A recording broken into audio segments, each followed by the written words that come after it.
Bonjour, dans le cadre de la protection de la santé des pratiquants, nous allons aborder le genou de l'enfant sportif. Je me présente, je suis le docteur Patrick Baccar, médecin de médecine physique, rééducation fonctionnelle, médecin du sport, médecin-chef de l'IRMMS et j'anime le site www.irmms.com.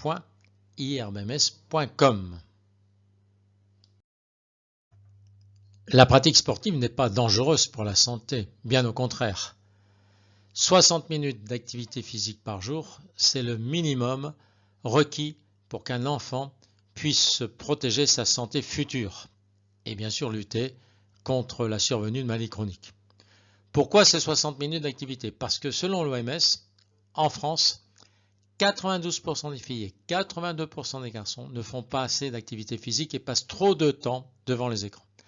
Alors, il faut lutter contre la sédentarité, bouger pour l'enfant et l'adolescent, c'est une très bonne chose, et pratiquer une activité physique ou un sport, bien entendu, en protégeant leur santé et en ayant une prise en charge adaptée aux différentes pathologies que nous avons étudiées.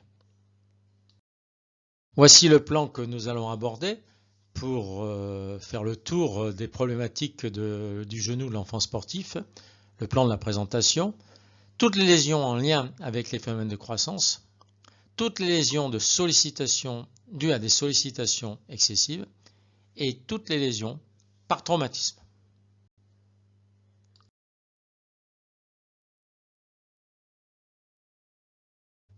Dans le cadre des maladies de croissance, abordons l'exemple de l'osgood que l'on verra plus en détail en suivant les prochaines diaporamas. C'est une ostéochondrose de la tuberosité tibiale antérieure par fragmentation du noyau d'ossification de cette même tuberosité tibiale antérieure, probablement due à un excès de sport ou tout simplement due à la croissance. Elle est donc aussi appelée apophysite tibiale antérieure. La maladie d'Osgood-Schlatter, c'est un gonflement de la tuberosité tibiale antérieure dû à une fragmentation ou voire à un arrachement de celle-ci.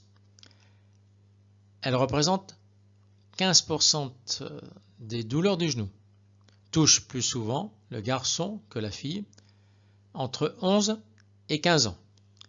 C'est souvent un véritable sujet d'angoisse pour les parents alors que c'est une maladie bénigne qui guérit dans 98% des cas, avec le temps d'ailleurs.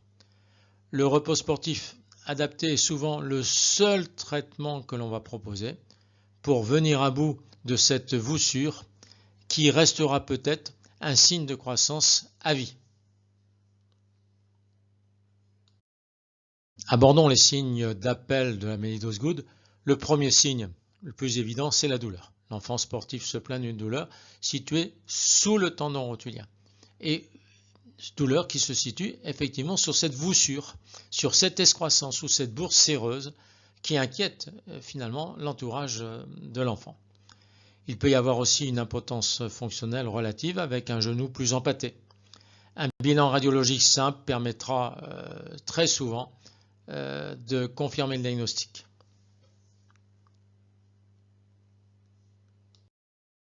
Prise en charge simple de cette maladie d'Osgood. Repos sportif adapté définitif pendant 6 semaines à 3 mois ou relatif, avec ou sans attelle de soutien. Dédramatisation absolue et nécessaire. Et puis on propose soit une réathlétisation, mais surtout ce sera un apprentissage pour que l'enfant puisse pratiquer des étirements du quadriceps. Seconde maladie de croissance de l'enfant sportif, la maladie de Sinding-Larsen-Johansson. Il s'agit cette fois-ci d'une fragmentation de la pointe de la rotule au niveau de l'insertion du tendon rotulien. Il s'agit donc d'une apophysite de croissance ou d'une ostéochondrose avec une souffrance au niveau de l'insertion haute du tendon rotulien. Maladie de Sinding-Larsen avec une fragmentation de la pointe inférieure de la rotule, comme vous le voyez sur ces deux radiologies, et vous pouvez le voir sur celle de droite à la pointe de l'extrémité de la flèche, 10% des douleurs du genou de l'enfant de 8 à 12 ans. Seul diagnostic différentiel, les patellas bipartites et les noyaux d'ossification secondaire. Alors, prise en charge de toutes les maladies de croissance en général, eh bien, il faut calmer le jeu, on dédramatise et surtout on rassure les parents. Le repos sportif pour un temps certain, mais avec un repos complet ou une autorisation de pratique sous contrôle. Un suivi régulier, le temps de la croissance, qui peut être de 6 mois à 18 mois. Peu de traitement agressif. Plus on calme sans traiter, mieux c'est. Par contre, on peut demander une rééducation spécifique et puis, bien sûr, avant la reprise de la pratique sportive, une réathlétisation.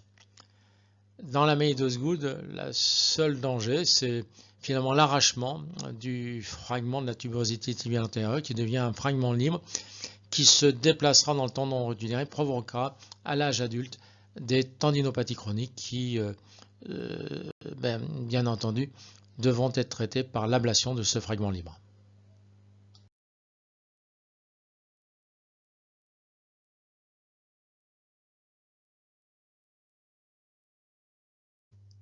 Les pathologies rotuliennes se présentent sous diverses formes.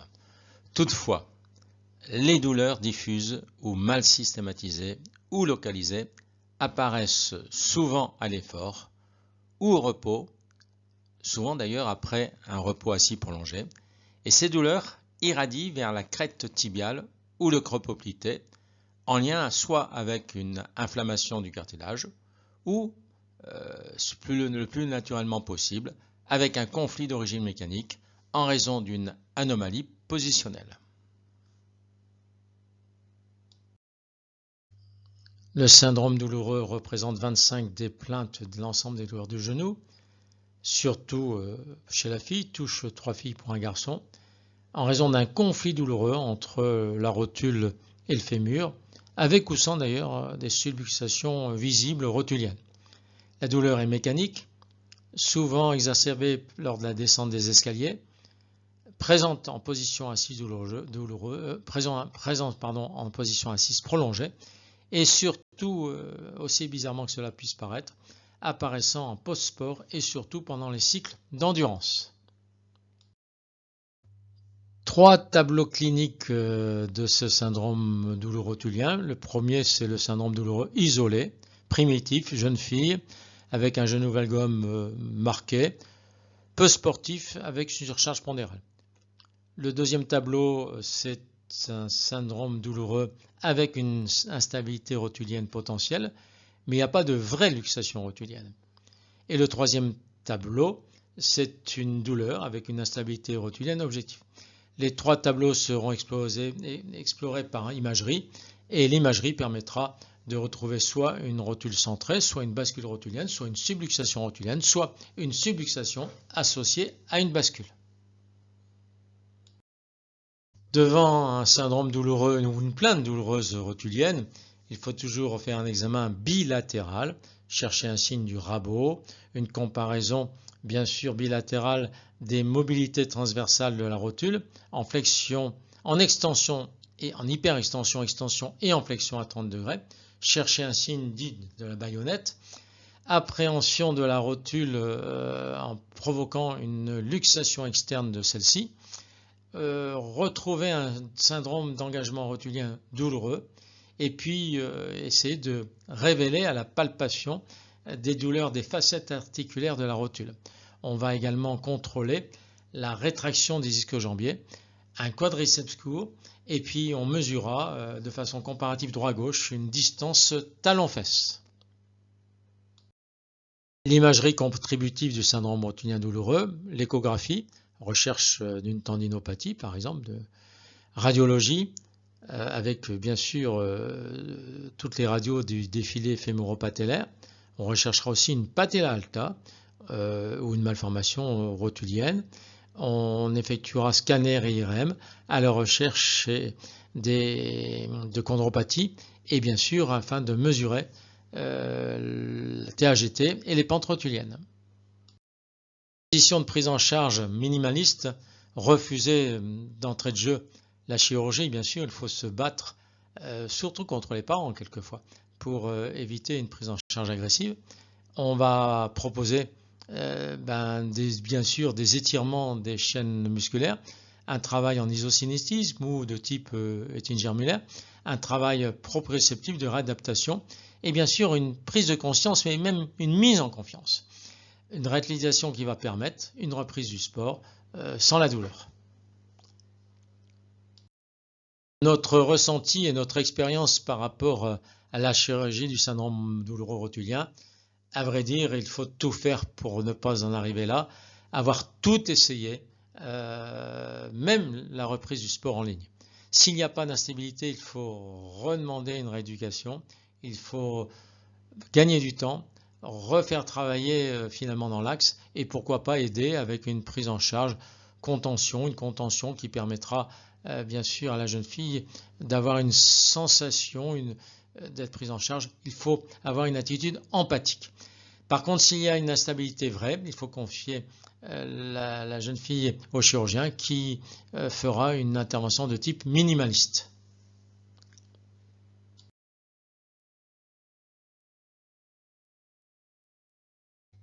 L'ostéochondrite disséquante, c'est 5% des douleurs de genoux, mais il faut y prêter une attention toute particulière, car il s'agit d'une nécrose de l'os sous-chondral au niveau du condyle fémoral, le plus souvent interne. Nous retrouvons dans la littérature un pic de diagnostic chez l'adolescent entre 12 et 14 ans, et pour 75%, il s'agit de garçons. Quel est le lien avec la pratique et quel est le lien avec un potentiel de traumatisme initial? Nous n'en savons pas, mais devant toute douleur non argumentée qui perdure chez un enfant de cet âge-là et surtout chez un garçon, eh bien, il faudra penser à mettre en place une exploration d'imagerie spécifique dédiée. Dans le cas de l'ostéochondrite disséquante, quels sont les signes cliniques ou les signes d'appel d'ailleurs, les signes d'alerte? Il y a une douleur mécanique plutôt ressentie par l'enfant sportif dans l'intérieur de son genou, face interne donc. Douleur plus importante en hyperflexion, une souris articulaire avec des phénomènes de pseudo-blocage, un début ou une réalité dans l'amyotrophie quadricipétale, donc toujours comparé par rapport au côté opposé, un relevé bien sûr précis qu'il faut mesurer. Rarement de phénomène de vrai blocage, sauf s'il y avait un fragment libre, et là l'ostéochondrite disséquante serait évoluée. Y a-t-il un lien avec un sport pratiqué, un volume de pratique?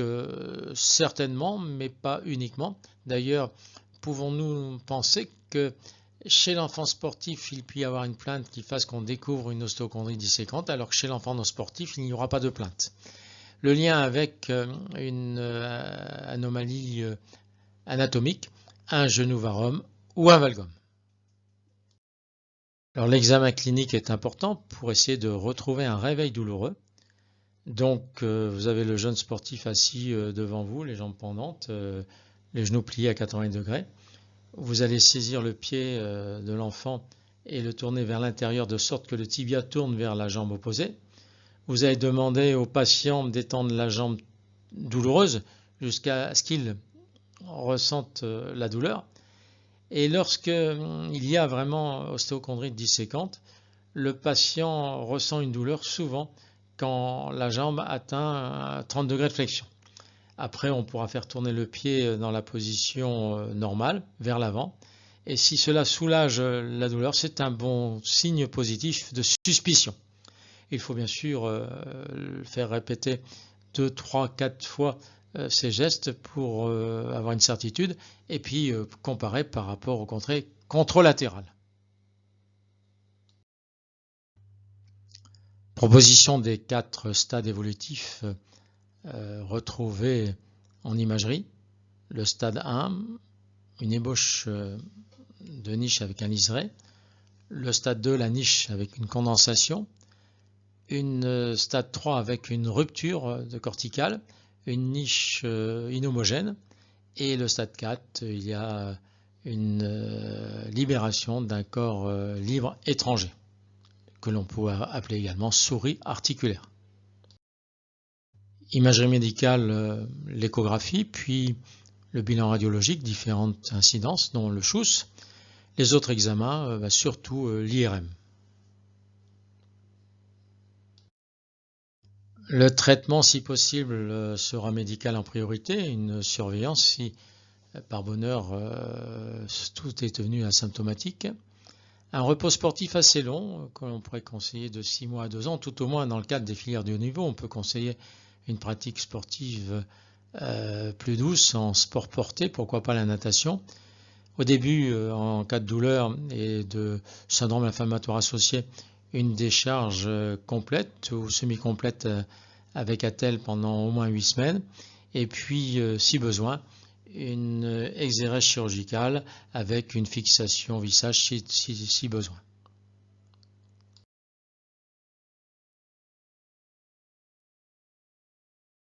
Une lésion traumatique, oui, il faut les penser, surtout avec les sports actuels, les sports de rue. L'enfant sportif peut faire une chute importante avec un gros traumatique. Il peut y avoir un hématome, puis plus rien, puis après une expression douloureuse. C'est l'arrachement, la fracture, arrachement ou fracture sans arrachement des épines tibiales, avec ou non lésion du LCA. Le diagnostic sera radiologique ou IRM. Le traitement sera surtout orthopédique. Dans le cas de ces lésions traumatiques, il y a maintenant la luxation vraie de la rotule. La fille le plus souvent, d'ailleurs due peut-être à des phénomènes d'hyperlaxité naturelle.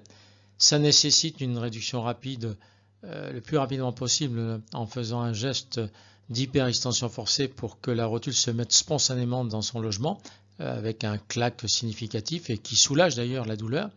L'immobilisation par attelle, c'est une question que l'on peut se poser, tout au moins dans les heures qui suivent la vraie luxation. La rééducation est indispensable, avec une rééducation spécifique et proprioceptive. Et puis la chirurgie pourrait être proposée après 3 à 5 épisodes de luxation vraie de la rotule qui devient handicapante pour la pratique du sport, comme par exemple l'escrime. Les lésions du LCA de plus en plus fréquentes chez l'enfant, toujours le même mécanisme que chez l'adulte, torsion-flexion. La problématique chez l'enfant sportif, c'est bien sûr évoquer le diagnostic, car le plus souvent l'enfant rentre de l'école ou rentre du stade en ayant mal au genou et les parents, quelquefois, donnent simplement un antalgique en pensant que cela va passer naturellement. L'IRM confirmera le diagnostic. Le chirurgien décidera effectivement de façon minimaliste s'il faut ou non intervenir. La rééducation sera aussi proposée avec une réathlétisation avant reprise du sport. Comme pour chez l'adulte, il y a une augmentation exponentielle du nombre de lésions du LCA chez l'enfant.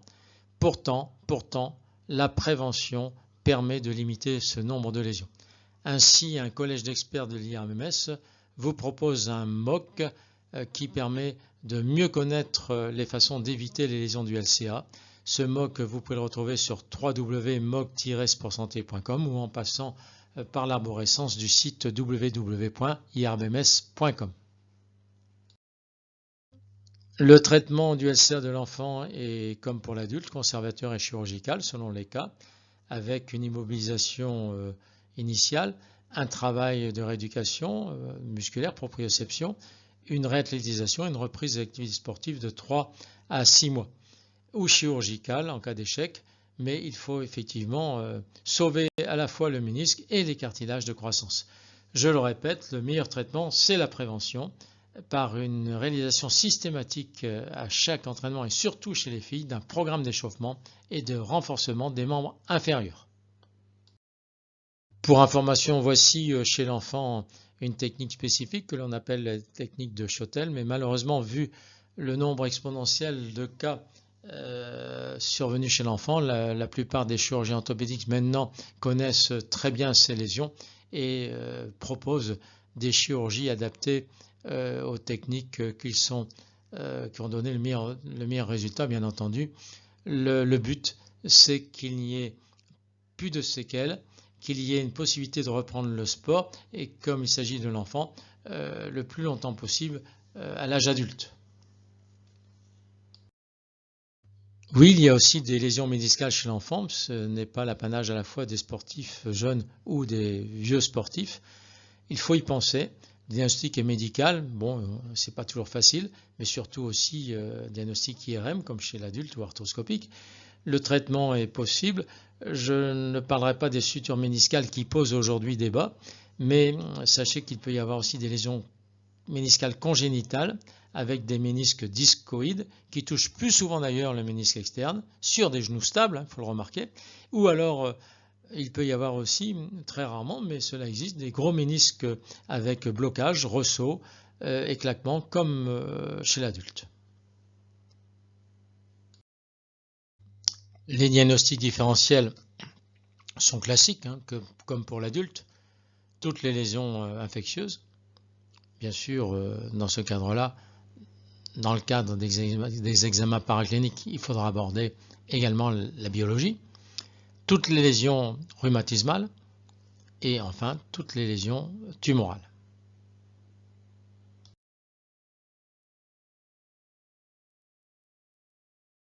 Malheureusement et heureusement rarement, devant un diagnostic difficile et retardé, puisqu'il peut y avoir eu un traitement pour tendinite, pour hématome, pour périostite, l'on peut être amené à découvrir une tumeur osseuse, dont un ostéosarcome.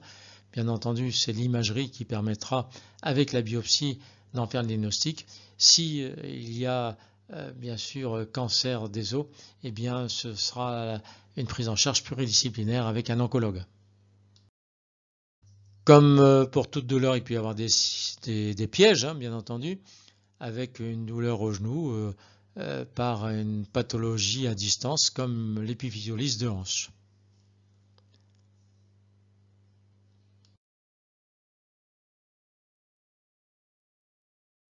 Douleur psychologique chez l'enfant, oui, elle existe. C'est un appel à l'aide, c'est un appel au secours, car l'enfant est dans un cycle infernal d'entraînement intensif spécialisé précoce. Il a peur de ne plus pouvoir gagner, il a peur de décevoir l'entraîneur et ses parents. Donc cette saturation psychologique qu'il a peur d'avouer, eh bien, le conduit à inventer une douleur. Et quoi de mieux que dire j'ai mal au genou, afin d'inquiéter ses parents. Donc oui, il faut y penser. Une douleur de genou peut être simplement une douleur d'origine non pas psychologique, mais une douleur d'appel à l'aide. Alors nous l'avons vu en introduction, oui, 60 minutes d'activité physique ou de sport par jour. Toutes les pratiques sont bonnes, toutes les pratiques physiques, toutes les pratiques sportives sont bonnes, que ce soit simplement dans le cadre d'un aimable passe-temps pour s'amuser avec des copains dans la rue sur un aire de jeu libre, adapté, pratique aussi structurée avec ou sans compétition, et puis bien entendu les pratiques sportives de haut niveau avec les filières de pratiques intensives qui amèneront forcément à proposer une surveillance particulière de l'enfant avec une équipe pluridisciplinaire, médecin, kiné, podologue, psychologue, diététicienne. Tout ceci rentre bien entendu dans l'environnement médicalisé du sport de haut niveau. En conclusion, on peut dire que pour éviter des douleurs de genoux, la logique serait de proposer un sport adapté à l'enfant et à sa morphologie en respectant le temps de la croissance. Je rappelle que l'enfant peut exprimer une douleur par saturation psychologique et que dans ce cadre des sports du filière du haut niveau, au-delà de 5 heures semaine plus compétition, il faut élaborer une stratégie de surveillance conjointe avec une équipe pluridisciplinaire. Le repos sportif n'est pas une maladie, mais proposer des temps de récupération, c'est protéger la santé des enfants. On termine par un petit rappel, un clin d'œil ou une morale peut-être. L'enfant n'est pas un petit homme, il n'est que le petit de l'homme. Puissent parents, entraîneurs, dirigeants et encadrants s'en persuader. Je vous remercie de votre attention. Vous pouvez retrouver l'ensemble des dossiers du sport chez l'enfant sur le site www.irbms.com.